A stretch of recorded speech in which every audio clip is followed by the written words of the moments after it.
नमस्कार दर्शकों, स्वदेश न्यूज के इस खास कार्यक्रम सबकी बात में आप सबका स्वागत है। आज हमारे चैनल के ऑफिस में इस कार्यक्रम में हिस्सा लेने के लिए मौजूद हैं भोपाल से विधायक हैं कांग्रेस के पीसी शर्मा जी। 2 बार के विधायक हैं, 1 बार के मंत्री हैं, वीडीए के चेयरमैन भी रह चुके हैं और कांग्रेस पार्टी में संगठन में कई बार अलग अलग पदों में रहे हैं, तो संगठन में बहुत एक्टिव रहे हैं। वैसे भी उनको जब ये 2018 में कांग्रेस की सरकार में मंत्री थे, तब इनके मुख्यमंत्री कमलनाथ जी ने 24/7 का मंत्री कहा था। आज भले वो मंत्री नहीं है, विधायक है, लेकिन आज भी वो 24/7 के विधायक हैं। आप कभी भी इनसे फ़ोन पे संपर्क कर सकते हैं, मिल सकते हैं, अवेलेबल हैं। तो चलिए, बहुत सारे इश्यूज़ हैं इस वक्त, हम इन पे आज उन सारे मुद्दों पे चर्चा करेंगे। सर, आपका स्वदेश न्यूज़ के चैनल में और इस कार्यक्रम सबकी बात में बहुत बहुत स्वागत है। नमस्कार, धन्यवाद जी। देखिए, शुरू इसी से करते हैं। जैसा कि मैंने कहा, 24/7 के मिनिस्टर, आपको ये उपाधि दी थी पूर्व, उस समय आपके मुख्यमंत्री थे कमलनाथ जी ने। अभी भी हम देखते हैं आपको, आप 24/7 उपलब्ध हैं। जितने कार्यक्रम आयोजन, छोटा से छोटा, बड़ा से बड़ा, आप हर जगह जाते हैं बिना भेदभाव किए। कोई भी आपको अप्रोच कर सकता है, फ़ोन पे आप इजीली उपलब्ध हैं, फ़ोन आप खुद उठाते नहीं उठाते हैं तो आप रिंग बैक करते हैं। तो इतनी सहजता, ये लगातार 40 साल हो गए। 83 में जब अर्जुन सिंह जी मुख्यमंत्री थे, तब मैं पार्षद बना था। नगर निगम भोपाल में कांग्रेस की बनी थी। उसके बाद से लगातार इस भोपाल शहर में पार्षद से लेके बीडीए चेयरमैन से लेके विधायक से लेके मंत्री से लेके जिला कांग्रेस अध्यक्ष से लेके सब तरह से जनसेवा कर चुका हूँ। और ये एक पार्ट ऑफ द लाइफ हो गया है कि लोगों से मिलना, उनकी बात सुनना, उनकी मदद करना, उनकी दिक्कत दूर कैसे की जाए। और दिक्कत दूर ना हो तो अपने को दिक्कत हो जाती है। तो ये मनोभाव लेके चलते हैं। और कमलनाथ जी ने, आपने ठीक कहा, सलमान खान आए थे तो उनसे इंट्रोड्यूस कराया था कि और मिनिस्टर पीसी शर्मा 24/7। मनमोहन सिंह जी आए थे एक बार, तो उनको इंट्रोड्यूस कराया। तो ये उन्हें भी देखा और वो उनने एक बार ये भी कहा कि तुम चिट्ठियाँ बहुत लिखते हो, मेरे साथ लोग आते हैं तो चिट्ठी लिखना पड़ेगी। तो ये सिलसिला हमेशा रहा। मैंने कहा मैं चिट्ठी लिखता हूँ, अब आप सीएम चिट्ठी आपके पास दी, आप भेजते हो, तो 70% लोग काम उसी पत्र से हो जाते हैं। तो ये अब तो ये पूरी जो गतिविधि है, प्रक्रिया है रोज़ का, इसको एक पार्ट ऑफ द लाइफ हो गया। और एंजॉय करके लोगों की दिक्कतों को कैसे दूर किया, इसमें लिप्त रहते हैं। और परिवार भी पहले थोड़ा सा परेशान होता था, लेकिन अब वो भी उसमें रंग गया है। हाँ, भी जो आपने कहा कि मैं एंजॉय करता हूँ, पूरे प्रोसेस को आप एंजॉय करते हैं। और एक बहुत, हम कहें तो एक अच्छी जर्नी रही है आपकी, बड़ी इंस्पायरिंग है। आप यहीं भोपाल के MS सिटी से आपने इंजीनियरिंग की पढ़ाई की, आप अर्जुन सिंह जी से बहुत प्रभावित हुए और स्कूल भी यही थी, मॉडल स्कूल से किया। हाँ, और स्वर्गीय अर्जुन सिंह जी से आप प्रभावित हुए और पॉलिटिक्स में आए, और पार्षद से लेके मंत्री, और आप जैसे लगातार आप कहते हैं कि आप लगातार आपके जीवन शैली का भी हिस्सा बन गया है। लोग बाग आपके हिस्से, मतलब वो हिस्सेदारी है, आपको सुनना है, आप सबके साथ। इन दिनों जो पॉलिटिक्स है, हम देखते हैं जो लोगों के अंदर, जैसे आजकल सोशल मीडिया का ज़माना है, आप देखते हैं पॉलिटिशियन सबसे ज़्यादा ट्रोल होते हैं आजकल। कहीं ना कहीं लोगों के मन में पॉलिटिशियन से विश्वास उठ गया। ऐसा लगता है कि जो बोलते हैं वो मीन नहीं करते हैं, और केवल एक पावर के लिए, पैसे के लिए पॉलिटिक्स हो गई है। जन सेवा नहीं रही, या उनके काम होते हैं जिनसे पॉलिटिशियन को भी फ़ायदा है। हाँ, सही है। ये स्थिति इस जो अभी का समय है, इसमें ये चीज़ें देखने में आ रही हैं। लेकिन ये जिसको कहा जाता है, एक फिल्मी गाना था, ये पब्लिक है सब जानती है। और ये पब्लिक उनको सही रास्ता दिखा देती है समय पे, क्योंकि कोई भी परमानेंट पट्टा लेके तो आता नहीं राजनीति में। ये सब बदलता रहता है, दिन रात की तरह सब चीज़ें बदलती रहती है। तो मैं समझता हूँ कि अब वो जनता भी जागरूक हो गई है, वो एक एक स्टेप को वॉच करती है, आपके एक एक मोमेंट को वॉच करती है। आप जैसे कहीं शादी का भी काट दिया उनने और नहीं पहुँचे तो उनका कमेंट्स रहता है कि आप नहीं आए थे। तो ये जो इतने जागरूक हों, और वो विधायक से जो नगर निगम के काम होते हैं कि कहीं पानी नहीं आया है, कचरा नहीं हटा, तो उसके भी एक्सपेक्टेशन रहते हैं, जबकि विधायक का काम ये सब चीज़ें नहीं रहती, लेकिन उनके एक्सपेक्टेशन रहते हैं और उसमें भी खरा उतरना पड़ता है। तो इसलिए अब समय बहुत बदल गया। जो आपने कहा सोशल मीडिया से आपके विधानसभा क्षेत्र में कहाँ गड़बड़ हो गई ये लोग बता देते हैं, और अगर आप उसको नहीं कर पा रहे हो तो ये आपका फेलियर है। तो उसमें भी विधायक को आज सजग रहना पड़ता है। मैं अभी विधानसभा अध्यक्ष गौतम जी के साथ हम लोग एक टूर पे गए थे, उसमें ये था कि ये विधानसभा को डिजिटल कैसे बनाया जाए। इसमें हमने बहुत सी विधानसभाएं देखी, साउथ की, नॉर्थ ईस्ट की, और बॉम्बे भी गए, चेन्नई भी गए, बेंगलोर भी गए और हैदराबाद भी गए। उसमें एक चीज़ देखी हमने केरल में, त्रिवेंद्रम में, मतलब जो किस तरह से, और ये प्रपोज़ल विधानसभा अध्यक्ष ने सरकार को दे दिया है, जिसमें एक व्यक्ति मतलब इस पे अपने टैबलेट पे ही हमको अपना कम्युनिकेट करेगा, ये परेशानी है कंप्यूटर पे। वो विधायक उस प्रॉब्लम को सीधा विधानसभा को देगा, विधानसभा गवर्नमेंट के अधिकारी को उसकी जिम्मेदारी है वहाँ पर कि वो वापस विधानसभा को उसका आंसर दे, वो आंसर विधायक को जाएगा और आम जनता को जाएगा। जब ऐसी स्थितियाँ पैदा हो जाएगी तो मैं समझता हूँ कि ऐसा हो जाएगा जैसे विधानसभा रोज़ लग रही है। विधानसभा में तो मंत्री ये आंसर दे देता कि जानकारी एकत्रित की जा रही, लेकिन यहाँ कोई एकत्रित नहीं, यहाँ तो आपको जवाब देना है। बिल्कुल। कहीं ना कहीं एक अकाउंटेबिलिटी फिक्स करने की बहुत ज़रूरत है पॉलिटिक्स में और पॉलिटिशियंस में, आपको ऐसा नहीं लगता? नहीं, निश्चित तौर पर ये चीज़ होना चाहिए। और ये एक्चुअली क्या है, पार्टी चीज़ें पार्टी फोरम पे ज़्यादा होने लगी है, क्योंकि विधानसभा में या वहाँ कोई भी उस चीज़ को नहीं कर पाएगा, लेकिन पार्टी फोरम पे ये सब चीज़ें हो रही हैं। ये मॉनिटरिंग हो रही सभी पार्टी में कि ये देखा जाता है कि भाई इनकी जो गतिविधियाँ हैं इससे पार्टी को लाभ हो रहा है कि नहीं हो रहा है, इससे ये फिर से जीत के आ पाएगा नहीं आ पाएगा, और ये बाकी लोगों को कैसे कंसोलिडेट कर रहा है, पब्लिक को, जनता को कैसे कंसोलिडेट कर रहा है, इनके काम करने का तरीका क्या है। ये सब चीज़ें भी एक एक चीज़ ऑब्ज़र्व हो रही है। तो मैं समझता हूँ कि जब ये सब चीज़ें ऑब्ज़र्व होगी तो जो क्लियरिटी और अकाउंटेबिलिटी जो आपने कहा, ये निश्चित तौर पर आएगी। चलिए हम बात करते हैं कर्नाटका चुनाव की। ऐतिहासिक विजय प्राप्त हुआ कांग्रेस को। हालांकि एग्जिट पोल के समय तो इशारा हो गया था, लेकिन फिर भी लोगों को उम्मीद नहीं थी कि कांग्रेस को इतनी थंपिंग मेजॉरिटी मिलेगी। और अगर हम बात करें मध्य प्रदेश और कर्नाटका की, तो दोनों में बहुत समानता है। निश्चित तौर पर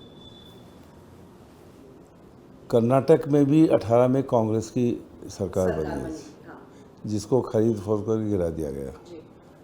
मध्य प्रदेश में भी कमलनाथ जी के नेतृत्व में कांग्रेस की सरकार बनी थी, जो 15 महीने के बाद कांग्रेसी विधायकों को खरीद फरोख्त करके उसको गिरा दिया गया। जब राहुल गांधी जी की भारत जोड़ो यात्रा निकली तो मैं वहाँ भी था कर्नाटक में, और जिस तरह से हमने देखा लोगों का सैलाब, तो उस वो तभी लग रहा था कि यहाँ कांग्रेस चुनावों के अंदर अच्छा करेगी, बहुत अच्छा करेगी। मध्य प्रदेश में भी राहुल गांधी जी की पदयात्रा बड़ी सफल हुई।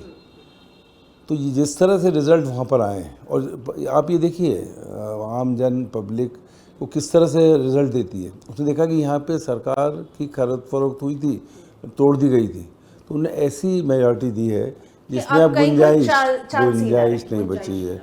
इसलिए, और मध्य प्रदेश में भी वही स्थिति होने वाली है। यहाँ भी राहुल गांधी जी के पदयात्रा में जो जन सैलाब था वो आपने भी देखा, आप खुद भी थी वहाँ पर, तो वो एक्स्ट्राऑर्डिनरी था।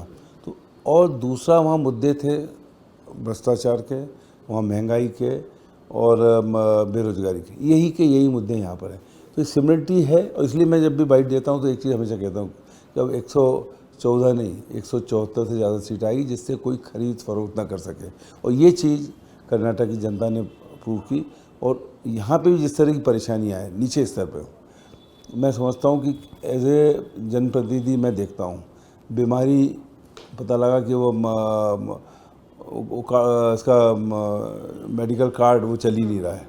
यहाँ लोगों को राशन 2 किलो गेहूँ मिल रहा है, जो कि लोग चाहते हैं कि 5 किलो मिले। तो इस तरह की छोटी मोटी, बिजली की भयंकर समस्या, महंगाई से त्रस्त हैं, बेरोजगारी से त्रस्त हैं।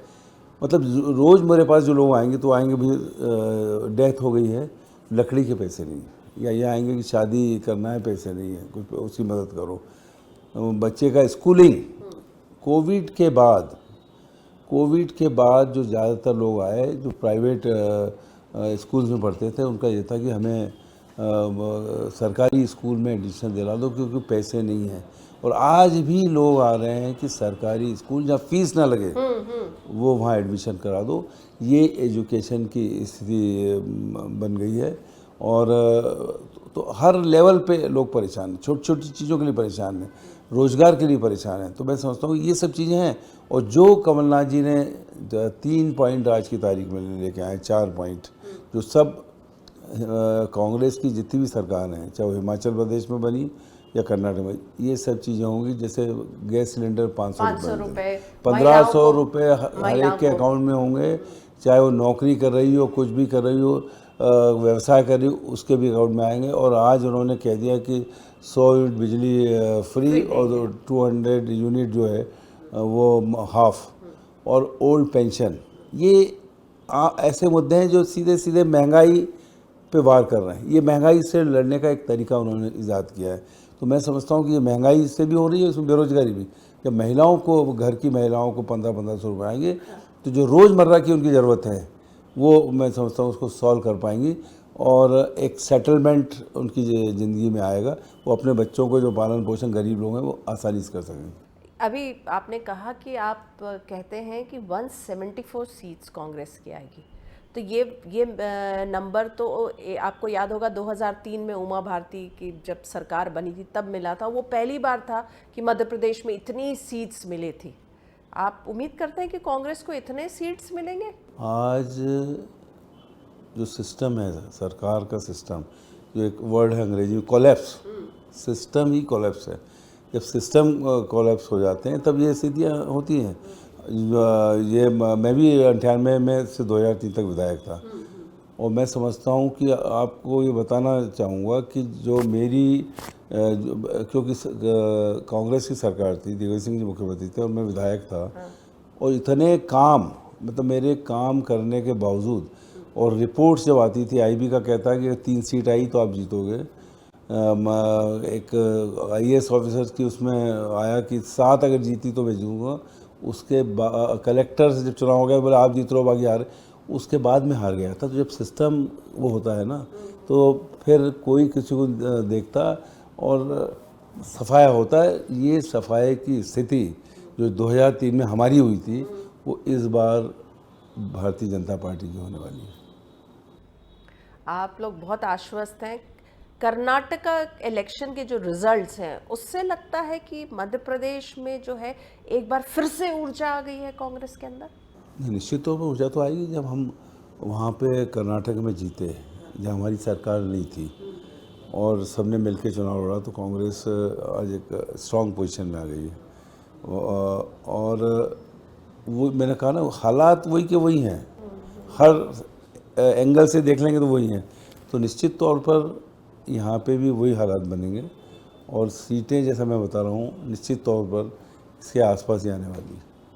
आपको दिग्विजय सिंह गुट का माना जाता है, और इन दिनों दिग्विजय सिंह जो है वो सारे एक तरह से पूरा भ्रमण कर रहे हैं।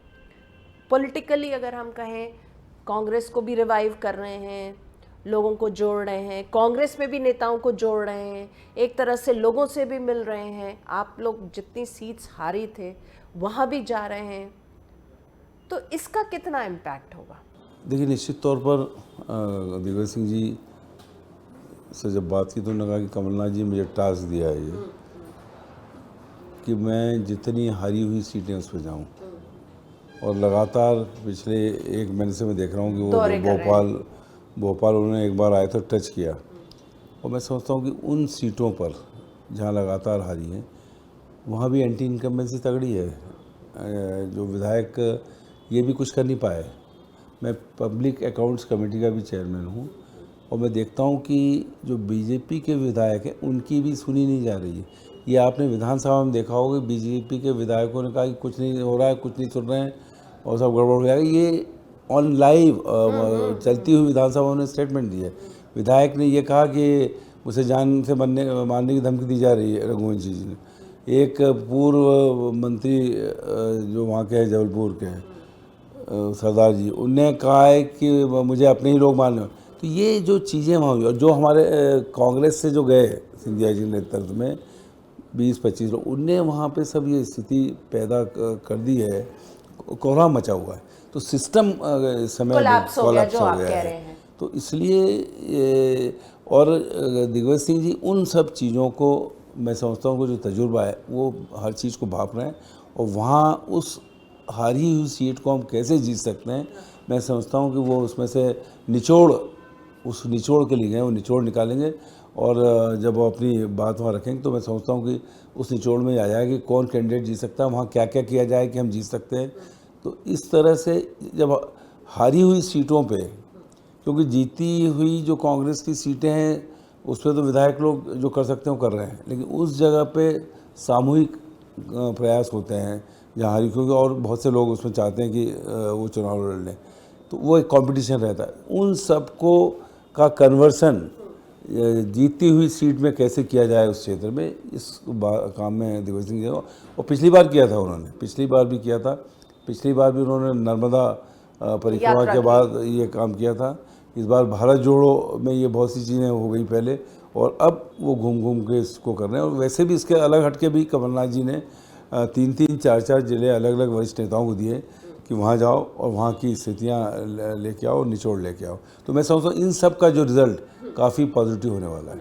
आपने बात की इम्पोर्टेड लीडर्स की, जो कांग्रेस छोड़ के बीजेपी में गए, तो वो बीजेपी के लिए इम्पोर्टेड हो गए।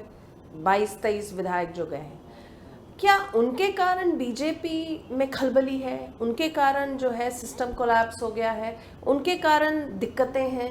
उसका अपन देखा ना, दीपक जोशी जी जो एक मुख्यमंत्री के बेटे हैं, जिन्होंने जनसंघ को बनाया है, जिन्होंने बीजेपी को बनाया, जो खुद मंत्री रहे, वो उन प्रताड़नाओं की वजह कांग्रेस में आ गए।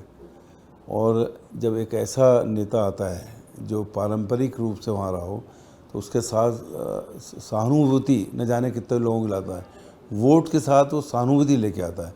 तो मैं समझता हूँ ये सहानुभूति उनकी कांग्रेस को और बल देगी। और इस तरह के कई लोग आए हैं और कई लोग आने भी वाले हैं। तो हाँ, ये बात बार बार उठ रही। कमलनाथ जी खुद कहते हैं कि बहुत सारे लोग हमारे टच में हैं, लेकिन हम तय करेंगे, डिसाइड करेंगे कि हमें लेना है कि नहीं लेना है। तो निश्चित तौर पर ये स्थिति है कि वो लोग आते हैं, कई बार मिलते हैं तो हम उनको कमलनाथ जी की तरफ डायरेक्ट कर देते हैं। तो ये स्थिति बनी हुई है। तो ये बता रहा है कि किस तरह की खलबली बीजेपी के अंदर है। और वहाँ का नीचे का जो कार्यकर्ता है वो भी परेशान है। उनकी छोटी मोटी बातें ये ऊपर का लेवल का जो लीडर्स हैं, मंत्री हैं, वो कहीं सुनने को तैयार नहीं है। और जब जो 8-10 मंत्री कांग्रेस खेमे के वहाँ जो बन गए हैं, वो तो उनकी और भी नहीं सुनते। तो कुल मिला के ये सब ने सरकार और नीचे का कार्यकर्ता, इसमें एक बिग गैप आ बना गया दिया है। तो आपको क्या लगता है, सिंधिया, देखिए ठीक है, सिंधिया जी गए, उनके साथ 22 विधायक गए, उसमें से कई मंत्री भी थे। आपको लगता है, कई बार आप लोग सोचते होंगे, आत्ममंथन करते होंगे, चिंतन करते होंगे कि क्या सिंधिया जी को रोक लेते तो ऐसी स्थिति नहीं होती और आप लोग की सरकार अभी भी बनी रहती? ऐसी बात आती नहीं, वो तो अगर नहीं जाते तो बनी रहती, उसमें तो कोई दो राय थी नहीं, लेकिन ऐसा आता है कि मन में आता है कि ठीक है, रोक लेना चाहिए था, क्योंकि जब भी बात होती है तो बार बार जो ब्लेम है वो पूर्व मुख्यमंत्री दिग्विजय सिंह को दिया जाता है कि उनके कारण जो है ये सब लोग कांग्रेस छोड़ के बीजेपी में गए, चाहे वो सिंधिया जी हैं, चाहे वो 22 जो विधायक आप लोगों के गए थे। दिग्विजय सिंह जी तो कोई इसके पार्टी नहीं थे सरकार के जिनकी वजह से हो जाए।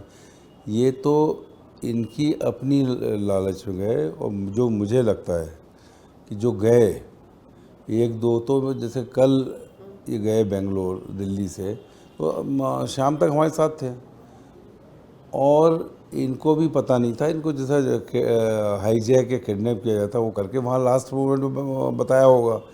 और इसमें सबसे बड़ा जो वो है कि सिंधिया जी को अपना भविष्य कुछ खतरे में लग रहा है। वो चुनाव हारने के बाद, लोकसभा चुनाव हारने के बाद उनको लगा कि कोई भविष्य है नहीं, उनको लगा नहीं कि कांग्रेस रिवाइव कर पाएगी।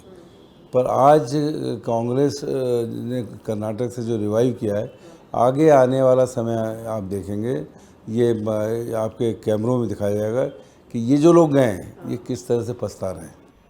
इनमें से कोई वापस आना चाह रहा है वापस कांग्रेस में, जो गए थे? ये आएगा तो इनको, मैं नहीं समझता कि कमलनाथ जी कम से कम इनको किसी को भी एंटरटेन करेंगे। नहीं करेंगे एंटरटेन, लेकिन कोशिश कर रहे हैं क्या वापस आने की? बहुत से नीचे के नेता जो उसमें आंधी में चले गए थे, वो तो वहाँ तड़फड़ा रहे ना। बहुत से हैं जिनको मैं जानता हूँ कि कहाँ फंस गए, उनके वर्डिंग्स होते हैं कहाँ फंस गए। ठीक है, लेकिन ये जो गए थे, इनमें से किसी ने आप लोगों को टच किया वापस आने के लिए? नहीं, अब इनको तो अभी एश्योरेंस मिला हुआ है कि इनको टिकट मिलेगी। बाकी जनता इनकी टिकट काटेगी ना। जनता इनकी आपको लग रहा है ये दोबारा नहीं जीते? कोई नहीं जीतने वाला है।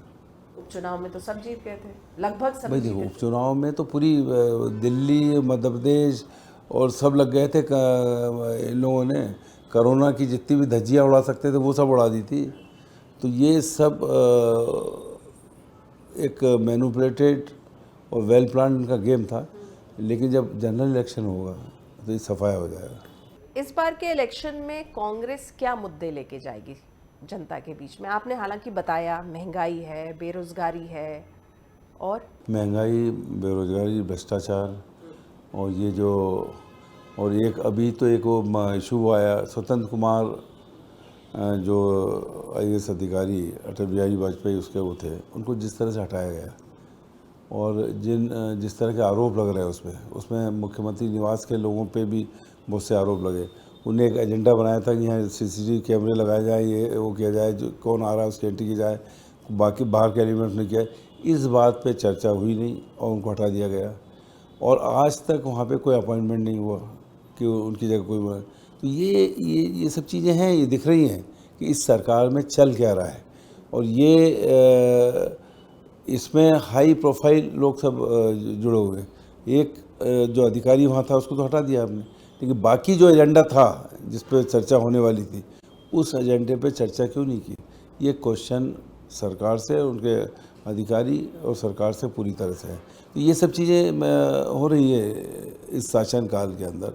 तो ये सब इश्यूज रहेंगे। महंगाई, बेरोजगारी, भ्रष्टाचार तो अपनी जगह ही, कर्मचारियों के मुद्दे हैं एक से बढ़कर एक जितने भी हैं, और किसानों के मुद्दे हैं। जो आम जनता को राशन की दुकान से, जो मैंने कहा पहले कि 5 किलो मिलता था एक परिवार को, कांग्रेस के ज़माने में 35 किलो एक परिवार को मिलते थे, वो नहीं मिल रहा है। चावल मिल रहा है, और चावल भी ऐसा जिसको कोई खा ना सके। तो ये सब चीज़ जब इतने साल हो जाए सरकार को दिखती नहीं है, इतने लंबा पीरियड हो जाए तो इनको कोई चीज़ दिखती नहीं है, और ये सब वजहें होंगी इनके जाने की। आप लोगों के कांग्रेस के फेस कमलनाथ है, आप लोगों ने डिक्लेयर कर दिया है। आपको लगता है जनता उन पे विश्वास करेगी? कमलनाथ जी पे विश्वास करेगी? एक बार जिनके हाथ से सरकार स्लिप हो गई है। कमलनाथ जी जब भाषण देते हैं तो एक चीज़, 3 चीज़ बड़ी वो बहुत बढ़िया कहते हैं कि मुझ पे विश्वास मत करना, कांग्रेस पर विश्वास का साथ मत देना, मेरा साथ मत देना, कांग्रेस का सच्चाई का साथ देना। और एक चीज़ उन्होंने अभी कही अपने एक भाषण में कि या तो उसको बचा सकते हो भारतीय जनता, या अपने आप बच सकते हो, या तो उसको बचा लो या अपने आप को बचा लो। तो आज जनता अपने आप को बचाने के लिए कृत संकल्पित हो गई, और कमलनाथ जी एक फेस है जिन पे जनता का विश्वास है। जो वादा उन्होंने किया, अभी भी जो बात कही गई है इस जिसमें हम लोग फॉर्म भरा रहे हैं, ये कमलनाथ का वचन है, कोई घोषणा नहीं है, वचन वचन है। ये कमलनाथ हाँ, ये पिछली करेंगे। बार भी 2018 में भी आपने वचन। अपने घोषणा पत्र को वचन पत्र कहा था। और जो वचन दिए उनने उस समय भी पूरे किए थे, और इस समय भी पूरे करेंगे। ये 15 महीने में पूरे किए, ये 5 साल में सब पूरे करेंगे। पोलराइजेशन को लेकर कितने आप लोग चिंतित है कांग्रेस? क्योंकि जब भी कांग्रेस की सरकार आती है लोग मानते हैं कि माइनॉरिटीज जो है, आप लोग माइनॉरिटीज का साथ देते हैं, और बीजेपी जो हिंदुत्व की बात करती है, हिंदू राष्ट्र की बात करती है, तो ये मुद्दा रहेगा। देखिए, ये मुद्दे कर्नाटक में भी चले। बात जो अपन सिमिलरिटी की कर रहे हैं इसलिए कर रहे हैं, कर्नाटक में इन्होंने बजरंग दल वाला मुद्दा उठाया। प्राइम मिनिस्टर जैसा व्यक्तित्व बजरंग बली के 6 बार बजरंग बली की जय बोल रहे थे, सबको कह रहे थे यही बोलो, लेकिन बजरंग बली न्याय के देवता, उन्होंने न्याय कर दिया। और मध्य प्रदेश में भी बजरंग बली न्याय करेंगे। और यहाँ तो हनुमान भक्त कमलनाथ जी जिन्होंने 106 फीट की मूर्ति लगाई है, और मध्य प्रदेश में रामराज जो है हनुमान भक्त कमलनाथ जी के नेतृत्व में आ सकते। सर, आप स्वदेश न्यूज़ चैनल के दफ्तर आए, आपने हमारे कार्यक्रम सबकी बात को अपना समय दिया और इतनी बेबाक आपने बात की, आपका बहुत बहुत धन्यवाद। और हमारी शुभकामनाएं आपके साथ हैं। और जैसा कि आप कह रहे हैं कि आपको लगता है, आपको लगता नहीं, आपको एकदम विश्वास है कि कांग्रेस को इस बार विधानसभा इलेक्शन में 175 सीट्स मिलेंगी। 174 से ज़्यादा, 114 नहीं, 174 से ज़्यादा। 74 से ज़्यादा। तो चलिए, आपका बहुत बहुत धन्यवाद। धन्यवाद। तो ये थे विधायक पीसी शर्मा जी, जिनको कि 24/7 बोला जाता है कि ये 24/7 सबके लिए, जनता के लिए उपलब्ध है। कर्नाटका इलेक्शंस के बाद जो एक कॉन्फिडेंस, एक जो कांग्रेस के अंदर ऊर्जा आई है, और इनका मानना है, पीसी शर्मा का दावा है कि जैसे 2003 में हुआ था, एक रिकॉर्ड विक्ट्री मिली थी बीजेपी को और उसमें कांग्रेस का सफाया हो गया था, तो उनका मानना है कि इस बार के इलेक्शंस में बीजेपी का सफाया होगा और कांग्रेस को 174 से ज़्यादा सीट्स मिलेंगी। तो इस बार के एपिसोड में बस इतना ही। अगले हफ्ते में एक बार फिर से मुलाकात करेंगे एक नए मेहमान के साथ। तब तक के लिए दीजिए हमें आज्ञा। नमस्कार।